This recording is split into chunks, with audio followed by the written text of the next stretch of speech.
अस्सलामु अलैकुम वरहमतुल्लाहि वबरकातुहू। मुआविन उर्दू चैनल में आपका इस्तकबाल है। नाज़रीन गिरामी, मुआविन उर्दू कायदा हिस्सा अव्वल का 3 माह का निसाब पढ़ने लिखने का मुकम्मल हो चुका है। ये सबक नंबर 1 से सबक नंबर 5 तक पढ़ने का निसाब है और लिखने का ये सफ़ा नंबर 8 पर 3 महीने का निसाब है।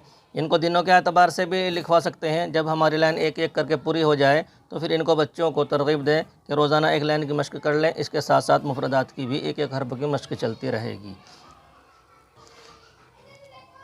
3 महीने के बाद चौथे महीने में हमारा अलिफ बे पे की तख्ती शुरू होनी है। ये कल की वीडियो में पढ़ जा गया है। अब आगे बढ़ते हैं।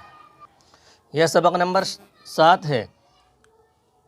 तरीक़ा ऊपर लिखा है। अलिफ ज़बर आ, पे ज़बर पा, छोटी है ज़बर हा। हर्फ़ का पूरा नाम लेकर पढ़ेंगे तो बच्चों को हर्फ़ के याद करने में भी आसानी रहेगी और जहन नशी रहेंगे। तो यहाँ ज़बर है।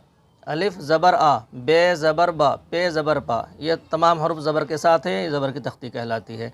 नीचे ज़ेर की तख्ती लिखी है। यहाँ भी तरीक़ा ऊपर लिख दिया गया। अलिफ ज़ेर ई, बे ज़ेर बी, छोटी या ज़ेर ई। ये ज़ेर की तख्ती हमारी वैसे मुकम्मल हो जाएगी। पेश की तख्ती है। यहाँ पेश का तरीक़ा लिखा है। अलिफ पेश उ, बे पेश बू, गाह पेश गु। वही तरीक़ा है, पेश के साथ पढ़ेंगे। ज़बर ज़ेर पेश आने के बाद अलिफ अलिफ ही पढ़ा जाएगा, हमज़ा नहीं, अलिफ पढ़ेंगे। अलिफ पेश उ। नीचे यहाँ पर जो हर्फ लिखे हैं उनके ऊपर ज़बर ज़ेर पेश लगाए गए हैं, लेकिन यहाँ ज़बर ज़ेर पेश का नाम बग़ैर लिए ही पढ़ेंगे, जिसको रवां कहते हैं। रवां के लिए हम जैसे बे ज़बर बा, तो ज़बर का नाम ले लेंगे, सिर्फ ज़बर पढ़ेंगे, हर्फ का नाम लेंगे, रवां पढ़ेंगे।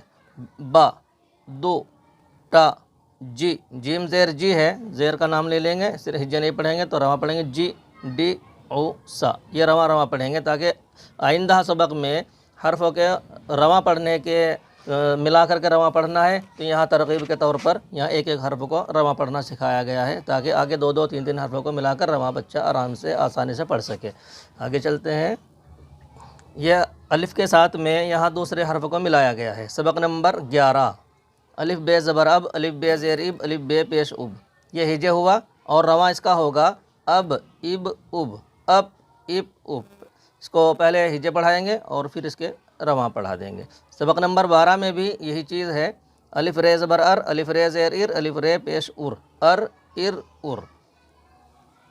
सबक नंबर 13, इसमें भी अलिफ़ के साथ में एक एक हर्फ़ को मिलाया गया है। पहले हिज्जे पढ़ेंगे। अलिफ फ़ा ज़बर अफ़, अलिफ फ़ा ज़ेर इफ़, अलिफ फ़ा पेश उफ़, अफ़, इफ़, उफ़। यह रवां हो गया। बाद में फ़ा और फे की जो वजाहत है वो पहली वीडियो में हो चुकी है, आप मुलाहज़ा फरमा सकते हैं। यहाँ नुक्ते वाला जो है ये फ़ा है और पे दो चश्मी है के साथ जो मिलकर बनता है वो फे कहलाता है। ये पढ़ने का सबक हमारा 13 सबक तक हो गया है। कल इंशाअल्लाह 14 सबक पढ़ेंगे। अब थोड़ा सा इसके बाद लिखने का अमल करते हैं। कल हमने जीम तक लिखा था, जीम के जोड़े बनाए थे, जीम हा खा मुकम्मल हुआ था। आज हम लिखेंगे दाल के बारे में। ये हमारी यहाँ से काफ़ी शुरू हो रही है और यहाँ तक हम इसको हाशिए के तौर पर दाहिनी तरफ छोड़ देंगे। इससे आगे आगे हम लिखते हैं।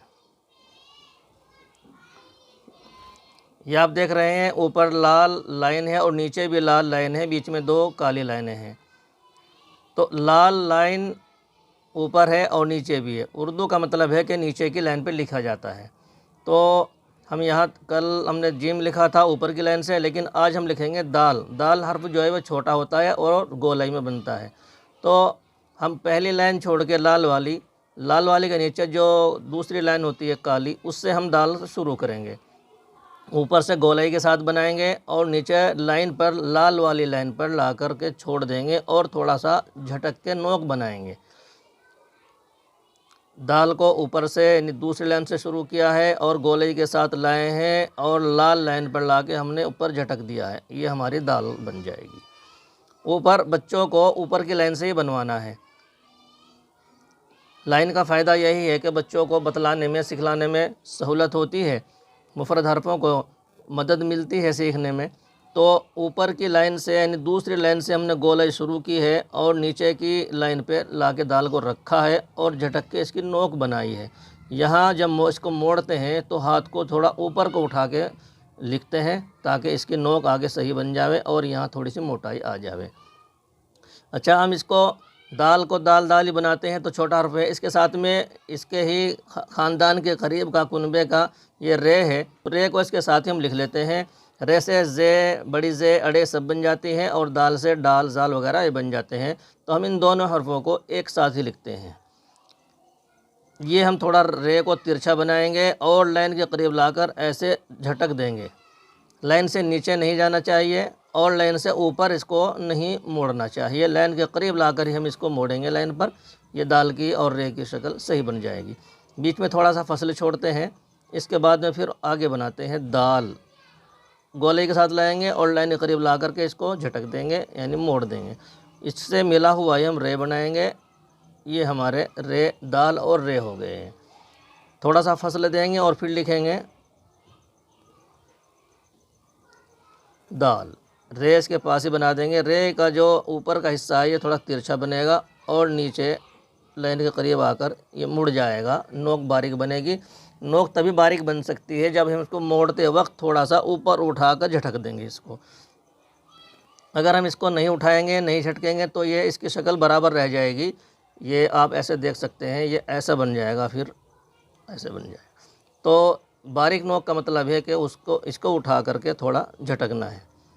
3 हमारे बन चुके हैं। इसको हम 4 भी बना सकते हैं, 5 भी बना सकते हैं, लेकिन हम इसको 4 ही बनाएंगे और एक यहाँ बना देते हैं। लाल लाइन आ गई है, इसकी हमें परवाह नहीं करनी, इसके आगे तक हमें लिखते हुए चले जाना है। दाल और रे को हमने 4 बार बनाया है।